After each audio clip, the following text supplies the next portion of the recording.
इनको लंबे समय के लिए यौन समस्या अब नहीं होगी। कम से कम 10-12 साल, 10-15 साल तो इनको यौन समस्या छू भी नहीं सकता है।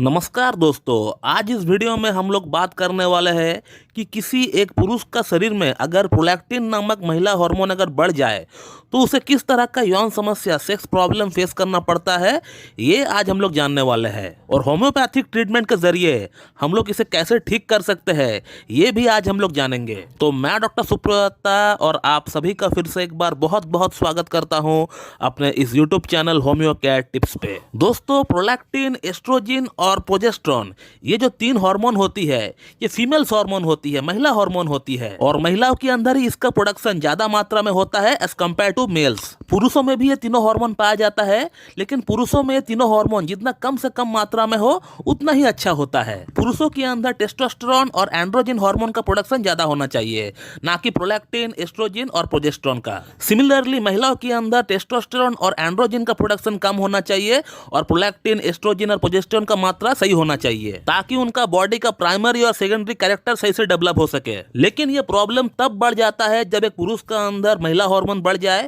या फिर एक महिला का अंदर पुरुष हार्मोन बढ़ जाए। लेकिन आज हम लोग बात करने वाले हैं सिर्फ प्रोलैक्टिन हार्मोन के बारे में, कि अगर प्रोलैक्टिन हार्मोन किसी पुरुष का अंदर बढ़ जाए तो उनको किस तरह का सेक्स प्रॉब्लम फेस करना पड़ सकता है, ये आज हम लोग जानेंगे। और इसका होम्योपैथी में कैसा ट्रीटमेंट हो सकता है, ये भी हम लोग बात करने वाले हैं। तो प्रोलैक्टिन हार्मोन अगर किसी पुरुष का अंदर बढ़ जाए तो पहला जो सिम्टम देखने को मिलता है वह है सेक्स का डिजायर पूरी तरह नील हो जाता है उस पुरुष में। ऑपोजिट सेक्स के प्रति कोई अट्रैक्शन रहता ही नहीं है उस पुरुष में। जिस भी पेशेंट का प्रोलैक्टिन बढ़ा हुआ रहता है, उसका जो सबसे मेजर कंप्लेन होता है वो यही होता है कि सर, मुझे सेक्स का प्रति कोई इच्छा ही नहीं होता है। मेरा पार्टनर अगर मेरे पास बैठी हुई रहती है, मैं उससे बात करता हूँ, टच करता हूँ, फिर भी मुझे कोई फीलिंग्स ही नहीं आता है अंदर से। अगला जो सिम्टम देखने को मिलता है वो ये है कि सर, मैं हाथ से हस्तमैथुन भी करता हूँ तो मेरा वीर्य जो है बहुत ही कम मात्रा में निकलता है, और वो भी बिल्कुल एकदम पतला पानी जैसा। और जिन पुरुषों का प्रोलैक्टिन बढ़ा हुआ रहता है उनका स्पर्म काउंट बिल्कुल कम हो जाता है और स्पर्म मोर्टेलिटी और मॉर्फोलॉजी बिल्कुल खराब हो जाता है। और ये प्रोलैक्टिन अगर बहुत दिनों से बढ़ा हुआ है किसी में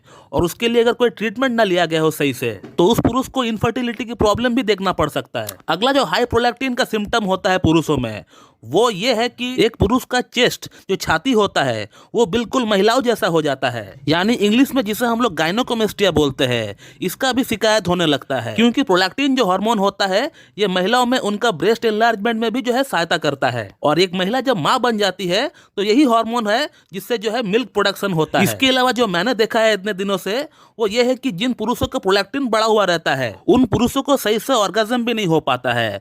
ऑर्गेज्म का मतलब होता है संतुष्टि, यानी जब आपका सीमेन डिस्चार्ज होता है, जो आपको संतुष्टि मिलता है अंदर से, उस संतुष्टि को बोलते हैं ऑर्गेज्म। तो जिन पुरुषों का प्रोलैक्टिन बढ़ा हुआ रहता है वो हस्तमैथुन करते हैं या फिर सेक्स करते हैं तो उनका सीमेन डिस्चार्ज भी होता है, तो उनको कुछ फील ही नहीं होता है, पता भी नहीं चलता है कि कब उनका सीमेन डिस्चार्ज हो गया। तो ये कुछ समस्याएं देखने को मिल सकता है जब किसी एक पुरुष के अंदर प्रोलैक्टिन हार्मोन बढ़ जाए। ऐसे ही सेम समस्याओं को लेकर आज से 4 महीना पहले एक पेशेंट हमसे कंसल्ट किए थे। आप व्हाट्सएप पे देख सकते हो पेशेंट ने क्या लिखा है। उनका रिपोर्ट भी उन्होंने मुझे भेजा है कि उनका जो प्रोलैक्टिन का लेवल है उस समय 28 नैनोग्राम पर ml था, जो कि काफी हाई माना जाता है, जो कि 5 नैनोग्राम पर ml का नीचे रहना चाहिए था। वो 28 तक पहुंच गया है। इन्होंने ट्रीटमेंट कई जगहों से लिया हुआ है, लेकिन कुछ खास परिणाम जो है नहीं पड़ा। इनको इंप्रूवमेंट मिला हुआ था ट्रीटमेंट से, लेकिन ट्रीटमेंट छोड़ने के बाद फिर वैसे का वैसा ही हो गया। इनको फर्स्ट टाइम मेरा यूट्यूब वीडियो देखकर ऐसा लगा कि मुझे होम्योपैथी ट्राई करना चाहिए, और ये तब ये हमारे पास आए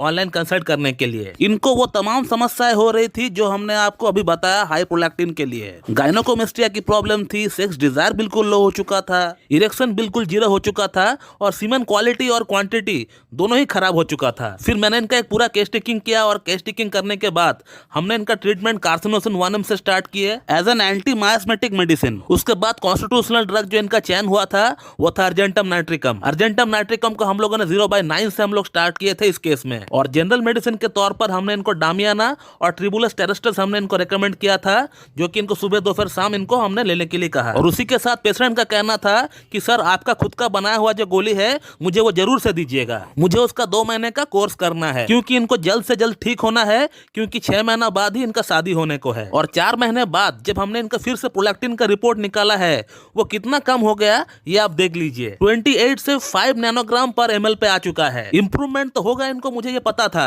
लेकिन इतना जल्दी और इतना अच्छा इंप्रूवमेंट हो जाएगा ऐसा मैंने नहीं सोचा था। अब इनका लिबिडो पूरी तरह वापस आ चुका है, सेक्स के प्रति इच्छा इनको पूरा होता है। और अब ये पेशेंट अगर किसी महिला से बात करता है या फिर कोई वीडियो देखता है तो इनको अंदर से डिजायर होता है, इच्छा होता है। और अब इनको ऑर्गाज्म भी होने लग गया है। ऑर्गाज्म का मतलब सीमन डिस्चार्ज होने के बाद इनको सेटिस्फेक्शन भी मिलता है, संतुष्टि भी मिलता है, और सीमन की क्वालिटी और क्वांटिटी दोनों ही सुधर गया है। अब ज्यादा मात्रा में सीमन निकलता है और गाढ़ा सीमन निकलता है, क्योंकि इसी के साथ साथ इनका टेस्टोस्टेरोन हार्मोन भी बढ़ गया है।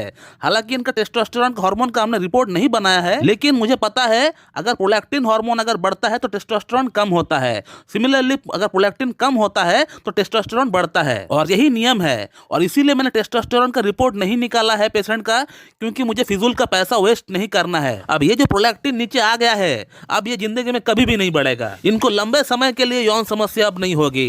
कम से कम 10-12 साल, 10-15 साल तो इनको यौन समस्या छू भी नहीं सकता है। तो दोस्तों, इस तरह का कुछ होता है प्रोलैक्टिन हार्मोन बढ़ने का साइड इफेक्ट पुरुषों में। और होम्योपैथी में कैसे इलाज संभव होता है, पेशेंट ने क्या कहा उसका प्रॉब्लम के बारे में, ये भी आपने देख लिया है। लेकिन ये संभव तभी हो पाएगा जब आप किसी एक अच्छी क्लासिकल एमडी होम्योपैथ के पास मीट करके उनसे केस टेकिंग करवा के ट्रीटमेंट लेंगे। खुद से ट्रीटमेंट करेंगे जिंदगी में नहीं होगा। दोस्तों, मैं इस वीडियो को यहीं पे एंड करता हूँ। So thank you very much and have a good day.